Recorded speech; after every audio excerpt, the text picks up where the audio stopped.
How to easily adopt a dog in 2025. Adopt. Don't shop. Right now, millions of dogs sit in shelters waiting for someone like you.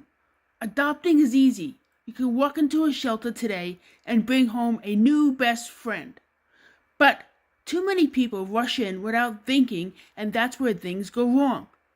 Before you make this life-changing decision, there's something important you need to know. Let's make sure your new pet is the perfect match for life. You want to adopt a dog right here and right now. What's going on today that you want to adopt? And no, don't even think of it what's going on today, because what's going to be going on in your life in 10 years, because that's the average lifespan of a dog. You're rescuing or saving or adopting a dog for life. So whatever questions you ask today, make sure the answers coincide with that's going to be 5 years down the line, or even 10 years down the line. Because you never want to take a dog back to the shelter because your lifestyle changed. It's not fair for the dog, and you're going to break the dog's heart. So right now, commit to rescuing a dog or adopting a dog for the rest of its life by asking these questions. 1. Why right now in your life do you want a dog? Are you getting a dog for companionship because you're tired of walking alone? Are you getting a dog because you want to go to the dog park and meet your girlfriends or boyfriends? Or you want to go out on a date with a girl that also has a dog? People do that, you know. Are you getting a dog because the safety reasons? You're tired of being home alone and you want someone to protect you? Are you getting a dog because you want to go on walks with somebody? Are you getting a dog because you like to run and you want someone to run with you? Are you getting a dog because you're tired of playing frisbee by yourself? So those are questions you need to ask yourself and find out what the answers are for you. Why are you want to get a dog today? Why you want a dog is just the beginning. Because the right match isn't just about what you want, it's also about your future pet needs and wants too. Do you have the finances to own a dog? Well, when you adopt a dog from a rescue or shelter or any place you adopt a dog, you have to take it to the vet to make sure they are in good health. Usually they do blood work. Blood work is getting up there, $200 to $300. The vet visit alone is like $165. In addition, you need to get stuff for your dog before you bring a leash. And you can't use a string. And you shouldn't use rope. You need to get a collar. You need to license your dog. Pay for a license. You should do, not only for a license and a leash, you should get a dog bed for the dog, unless you want it to sleep always in your bed. But a dog bed is good, and your dog needs a dog bed rather than laying on the floor. My dog had 4 dog beds. So you might need more than 1 dog bed, depending on how big the dog is and how many rooms you have in your house. You also need to buy food. And I suggest don't just buy kibble, because kibble can lead to major health concerns, because kibble is not nutritious. So maybe do a raw diet for your dog. Financial readiness. So besides the fee to go out and adopt a dog, whether it's a shelter or a rescue, it could be anywhere from $25 to $150 or more. Money is just one part of the equation. Now let's talk about where your dog will actually live. That's very important. Your home setup can either make or break the adoption experience. And if you're finding this helpful, don't forget to subscribe for more tips on making the right choice to adopt in 2025. Let's talk about living situation, okay? Where will your dog live? Do you have space for your new best friend? If you live in an apartment, is your apartment big enough for the dog you're gonna get? Do you have a backyard? If you don't have a backyard, are you going to be able to take your dog for a walk in the early morning hours? If you're not a morning riser, maybe a dog is not a very option for you. You know, if you live in an apartment and don't have a backyard, when it's raining and when it's snowing outside, your dog still needs to do his business and gets up in the early morning. If you don't want to get up in the early morning, you might have problems. Or at night. Say you didn't take your dog out at the right time at night, and then they need to go at 2 o'clock in the morning. You have to get up at 2 o'clock in the morning, bustle yourself up and clothes, and take your dog out for a walk because you don't have a backyard.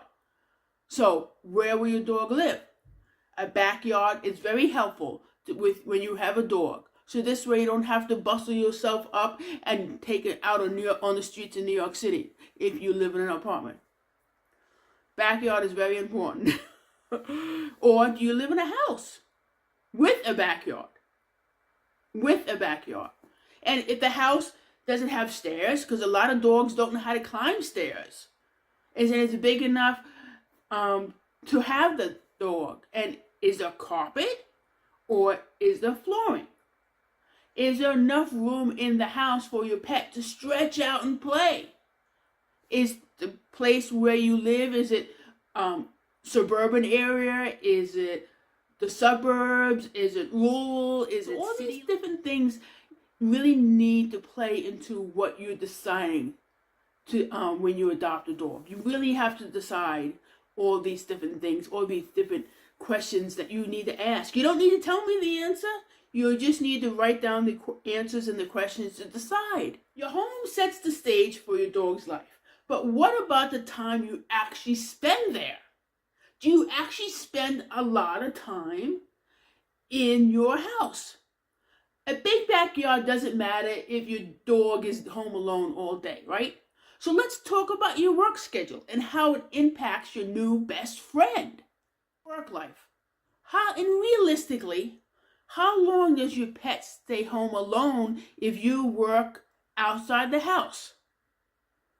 That's very important when you're adopting a dog, because you don't want to leave your dog home alone for a long time. In addition, you don't want to crate your dog if you are going to be home or not home for 6 to 8 hours a day. You never want to leave a dog in a crate for more than 2 hours. Mainly because of health risks. Your dog needs to get up and stretch and walk around. If they're in a crate, they're not able to do that, and that can lead to health challenges. Lots of health challenges. So be careful of that. I suggest you train your dog to be able to be in the house alone without you. So this way they could stretch out, they could walk around, they get some water, they could get some goodies. You don't need to crate a dog if you train the dog properly to live in the house. None of my dogs and none of my parents' dogs, all 8 of them, have ever been crated. They all were trained to live in the house. And we never had an accident once. Never ever had an accident. So, your work. If you are going to work early in the morning and your dog's supposed to eat early in the morning, say you have to be at work at 7. What time are you going to feed that dog? At 4 in the morning? And then let him do his business? And then you're going to leave and won't be back until 4 or 5? That's too long to leave a dog alone. You might want to get a cat. Remember, dogs like companionship. You're getting a dog for companionship. Therefore, be a companion. Don't leave him home alone. And don't crate him. Train him to stay in the house. Okay, so tell me, what if you're about a remote worker? Say you're a remote worker and you work from home. That's actually better for the dog. Companionship, there's a companion you want, and there's a dog you want for safety, and there's a dog you know how long going to be alone. But still, even though you're a remote worker and stay in the same house all the time, you still have to have time and set schedules that, hey, I'm going to take my dog out at this time, and my phone can't ring while I'm out walking my dog. And I'm going to set a time aside for this time to play with my dog, and I can't answer the phone because I'm on a break. So, make sure you adjust what you need. What if you're a remote worker who travels like I do? If you're a remote worker who travels in a new place every 3-6 months, what kind of dog do you think you need? Okay, so is that going to be beneficial to your dog where you're at a new state or a new place every 3 to 6 months because you're a remote worker and you need a dog to travel with you? Those are just some questions. I know that when I travel with my dog, he loves his happy place is being in the car with me. So he loves it. He loves it. And then he gets to explore a whole new area every 3 to 6 months, and that has worked for my pup and I. So, but you need to ask yourself questions. So when you travel, remote worker, do you stay in the car and live, or do you get a camper and live, or do you get a hotel and live?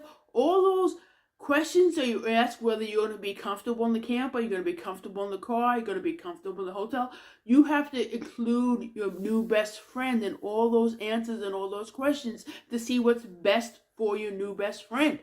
Your work life obviously plays a huge role in your dog's happiness.